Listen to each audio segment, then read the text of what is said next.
Hello everybody, and welcome back to the channel.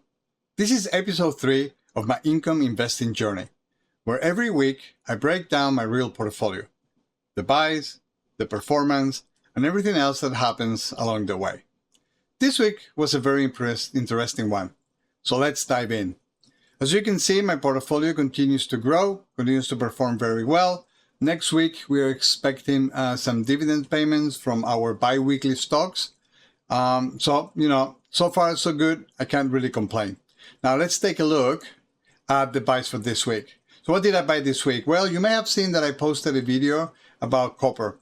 Normally when I post something, I tend to put my money where my mouth is. So I actually bought 3 shares of CPCC.TO, which I believe right now they're performing very well. And I bought 1 share of 6E.TO, which is performing as well as expected, considering that it contains all the financials in Canada.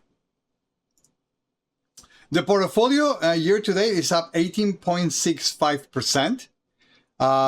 This is actually very good. Obviously, the year has just started, right? And this number will definitely move around a lot. But it's a very strong start, especially for an income-focused portfolio where growth is not even the main driver. So, so far, so good. What is dragging down my portfolio? Well, I have to say Bitcoin continues to drag down several of the stocks that I have in my portfolio, mainly BTCC, BCCL, the Ethereum ETHH, and obviously anything that has to do with crypto, such as, for example, in this case, Coinbase. The losses continue to pile. I'm going to hold this for about, I would say for the long term, maybe until the end of this year, and see what happens with crypto. I keep hearing how there is a lot of artificial holding the stock down, not letting it break. I don't really know. They're a very small percentage of my portfolio. Overall, it's 10%. So I'm not really concerned, but I can feel how it's actually really dragging it down.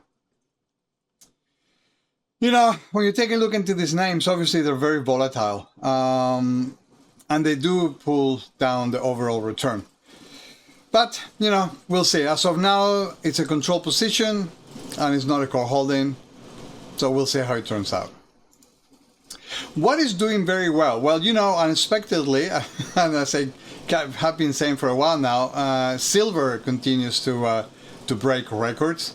I believe I'm up 20% since I first bought my silver position. I've done several videos. I've put one up here if you want to take a look. So I'm very happy with this. Gold, again, very good. Now, again, this is not a very big position in my portfolio. It's about, I think, 10%. But both of these assets are acting as a great stabilizers in the portfolio. They don't produce income, but they add resilience, and they definitely help balance on the volatility from other assets. Now, the strategy, nothing has changed really. It's still income first. I'm still reinvesting everything, and I'm still slowly building the growth ballast in order to, as I mentioned in the previous slide, in order to balance the portfolio. Food positions are dragging. A few are outperforming. I shouldn't say a few. I say a lot of them are outperforming. But that's exactly why we diversify, right? Some days you get 10 positions green, and other day you get 10 positions red. That's the way the cookie crumbles. So, in closing, right, and this wraps up episode 3.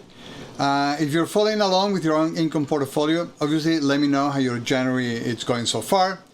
What are your dividends going so far? Any buys, anything surprising in your portfolio that you want to share with us? Feel free to please drop a comment. If you enjoy these real portfolios updates with real numbers, consider subscribing, consider giving us a like. It's, unfortunately, that's the way the algorithm work, and we're trying to grow the channel, see if we can reach 100 subscribers by the end of the year. And as always, please remember, right? Income first, growth second, and patience always. Thank you so much, and see you next time. Bye-bye.